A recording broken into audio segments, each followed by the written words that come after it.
خان صاحب کی P T I اور پی ٹی آئی کا اس وقت جو حالات ہیں اس سے لگ نہیں رہا کہ یہ پارٹی جو ہے ایسا لگ رہا ہے کہ مزید اور بہت سارے نام جو ہیں وہ اس سے الگ ہو سکتے ہیں. خیر خان صاحب نے اپنی ایک تقریر میں یہ بھی کہا تھا کہ آپ لیجئے سکون سے 2-3 ہفتے لیجئے اور جتنے لوگوں کو آپ نے پارٹی سے توڑنا ہے توڑ لیجئے, لیکن اس کے بعد پھر ان کی وہی والی ڈیمانڈ جو ہے وہ واپس آ گئی کہ انہوں نے کہا کہ الیکشن جو ہے وہ کرا دیجئے اور پھر دیکھیے گا ووٹ بینک جو ہے وہ پی ٹی آئی کا ہے. ووٹ بینک تو پی ڈی ایم کا گیا ہے, جب بھی الیکشن ہوں گے پی ٹی آئی جیتے گی, تو ہی از کوائٹ کانفیڈنٹ کم از کم اس چیز کے حوالے سے. تو بخاری صاحب مذاکرات کے حوالے سے ایک بار پھر سے جو ہے وہ خان صاحب نے بات کی, آپ کو کیا لگتا ہے کتنی دیر تک یہ سلسلہ چلتا رہے گا؟ خان صاحب جو ہے مذاکرات کی بات کریں گے, آگے سے ان کو جو ہے وہ کوئی لفٹ نہیں کرائی جا رہی, لیکن وہی والی بات جو ہم پہلے کرتے ہوتے تھے کہ جتنا بڑا بھی مسئلہ ہوتا ہے اس کا حل نکلتا تو بہرحال بات چیت سے ہی ہے. آپ کو لگتا ہے کہ یہ ابھی اس کو مزید ٹائم دیا جائے گا لیکن جو ہے وہ بات چیت ہو سکتی ہے, بیٹھ کر اس مسئلے کا حل نکل سکتا ہے, یا آپ کو لگتا ہے کہ بڑے جو فیصلے لینے تھے وہ لیے جا چکے ہیں, اب بات چیت کی گنجائش موجود نہیں ہے؟ عائشہ یہ بتائیے کہ یہ ان کا بیان صبح ناشتے پر تھا, لنچ پر تھا, یا شام کے ڈنر پر تھا؟ کیونکہ تینوں وقت میں ان کے کسی ایک بیان کے اوپر ان کے لیے آج تو ویسے صبح دوپہر شام مذاکرات کی بات تو کر ہی رہے ہیں. نہیں وہ بالکل نہیں کر رہے, کبھی انہوں نے مذاکرات کی بات نہیں کی. انہوں نے کہا تھا میں ان چوروں ڈاکوؤں کے ساتھ بیٹھنے سے زیادہ بہتر سمجھوں گا کہ خودکشی کر لوں, میں مر جاؤں گا, ان سے بات نہیں کروں گا. میں آپ کی بات کر رہی ہوں. ابھی سنیں نا, یہ مجبوری میں مذاکرات کی بات کرنا جو ہے یہ بے معنی بات ہے, ان کی کریڈیبلٹی نہیں ہے, اب وہ کسی بات پر قائم نہیں رہتے. آپ نے وہ جو لا منسٹر ہے اس کا سٹیٹمنٹ نہیں سنا کہ شاہ محمود قریشی, اسد عمر صاحب, ان کے ساتھ تو طے ہو گئی تھی ڈیٹ کہ یا اکتوبر کے پہلے ہفتے میں کرا لیں یا 30 ستمبر کو کرا لیں الیکشن. وہ تو اپروول لینے گئے تھے کہ ان دونوں میں سے کون سی ڈیٹ چاہیے ان کو. خان صاحب پھر دم پہ کھڑے ہو گئے. تو مطلب کہنے گئے ان کے ساتھ مذاکرات کون کرے گا؟ آپ دیکھیں پرائم منسٹر نے کہا ان کے ساتھ مذاکرات نہیں ہو سکتے, مولانا فضل الرحمان نے کہا ان کے ساتھ مذاکرات نہیں ہو سکتے. وہ جو ان کی من بھاتی جو وہ ایک پیج منترا تھی, انہوں نے بھی کہا we are not interested to talk to you جناب, you are on your own. یہ سارا کچھ دیکھنے کے بعد اب خان صاحب لاکھ کہیں مذاکرات, اب پتہ وہ کیا کہہ رہے ہیں؟ وہ کہہ رہے ہیں میں تو ہمیشہ سے مذاکرات کی بات کرتا تھا.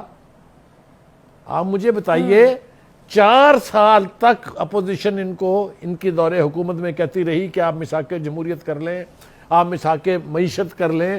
یہ جس نفرت سے ان کی طرف دیکھتے اور جو تبصرہ فرماتے تھے وہ آج تک آپ کو بھی یاد ہے, مجھے بھی یاد ہے. اصل معاملہ یہ ہے کہ ان کا جو ایجنڈا ہے اصل, وہ چونکہ اب ایکسپوز ہو گیا ہے. دیکھیے میں مختصراً یہاں بتا رہا ہوں, تفصیل کے لیے پورا پروگرام چاہیے. ایجنڈا یہ تھا کہ یہ 2/3 میجورٹی کے ساتھ الیکٹ کروائے جائیں گے, میرے ایک ایک لفظ پہ غور کیجئے. اس کے بعد یہ ریفرینڈم کرائیں گے اور صدر بن جائیں گے. یہ صدر بننے کا ایجنڈا جو ہے بہت ساری اور چیزوں کے ساتھ جڑا ہوا تھا کہ کس جسٹس کو 3 سال کی ایکسٹینشن ملے گی, کون آرمی چیف بنے گا, وغیرہ وغیرہ. یہ سارا ہو گیا اب ایکسپوز. اس لیے نہ تو اسٹیبلشمنٹ ان سے بات کرنے میں انٹرسٹڈ ہے اور نہ ہی حکومت ان سے بات کرنے میں انٹرسٹڈ ہے. سارا زور جو ہے وہ اس بات پر لگایا جا رہا ہے کہ ہے اللہ کوئی طریقہ نکالیں الیکشن ہو جائے. خان صاحب ہونے تو ہیں الیکشن, لگ آپ کو پتا جائے گا کہ کانسٹیٹوئنسی کی سیاست کیا ہوتی ہے اور ووٹ بینک کس کو کہتے ہیں.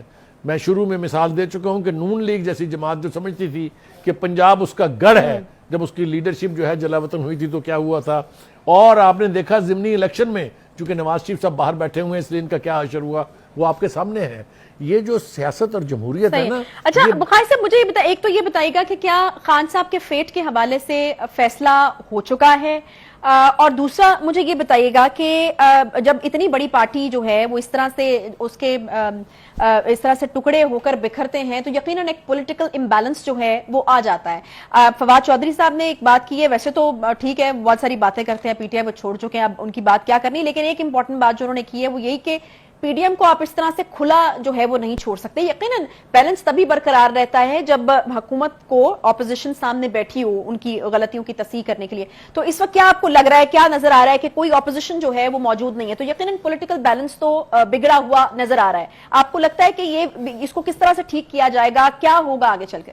پہلی بات تو یہ ہے کہ ان کی فیٹ کیا ہوگی اس کے اوپر کوئی فتویٰ میں جاری نہیں کر سکتا. مجھے تو بس صرف ایک قرآن کریم کی آیت جو ہے اس کا ترجمہ میرے دماغ میں بیٹھا ہوا ہے کہ وہ جس کو چاہتا ہے عزت دیتا ہے, جس کو چاہتا ہے ذلیل کر دیتا ہے. اور عروج اور زوال دونوں ایک دوسرے کے ساتھ جڑے ہوئے ہیں. یہ وہی خان صاحب تھے جو ایک دہشت کی علامت تھے, کوئی کھل کے ان کے بارے میں بات کرنے کے لیے تیار نہیں تھا. اور آج مجھے بتا دیں کون سی زبان ہے جو چپ ہے اور ان کے بارے میں نہیں ہو رہا. یہ دنیا جہان کو سبق دیتے ہیں کہ آزادی رائے جو ہے اس کی کھلی چھٹی ہونی چاہیے. ان کے اپنے دور میں جرنلسٹوں کے ساتھ کیا کیا ہوا تھا کیا آپ کو یاد نہیں ہے یا میرے یاد دلانے کی ضرورت ہے؟ کیا گولیاں نہیں چلی تھی جرنلسٹوں کے اوپر؟ ابصار عالم کا نام کس کو معلوم نہیں ہے؟ کیا حامد میر کے اوپر گولی نہیں چلی تھی؟ ایک نہیں، میں درجنوں مثالیں آپ کو دے سکتا ہوں. آج وہ ایسے ہاتھ صاف کر کے ہاتھ دھو کے ایک طرف کھڑے ہو گئے ہیں. اصل میں فرق اس سے پڑتا ہے کہ آپ تاریخ کے کس موڑ پر کس طرف کھڑے ہیں. Mister Imran Khan today is standing on the wrong side of history. آپ دیکھیے، نہ ہی تو اللہ کے حضور میں محسن کشی کی کوئی گنجائش ہے کہ وہ کہتے ہیں کہ ہمیشہ اس کو یاد رکھو جس نے تم پر احسان کیا ہو. وہ ہم نے جو محسن کشی کی مثال دیکھی ہے اس کی بھی تفصیل میں اب جانے کی ضرورت نہیں ہے. دوسری بات یہ ہے کہ ایک بات اور ہم کرنا بھول گئے ہیں، وہ یہ ہے کہ ملٹری کورٹ کے ٹرائل کے اوپر بہت بات ہو رہی ہے. اگر آپ نے دیکھا ہو، خان صاحب نے بھی فرما دیا ہے تو نیم مارشل لگ گیا. جی یہ نیم مارشل کون کہہ رہا ہے؟ جو فوج کا ہاتھ میں ہاتھ لے کے ہر دم ایک پیج منترا سکھاتا تھا قوم کو، پوری کو حفظ کرا دیا تھا یہ لفظ انہوں نے. موسم کیسا ہے، ایک پیج منترا. کہاں جا رہے ہیں، ایک پیج منترا. یاد ہے نا آپ کو؟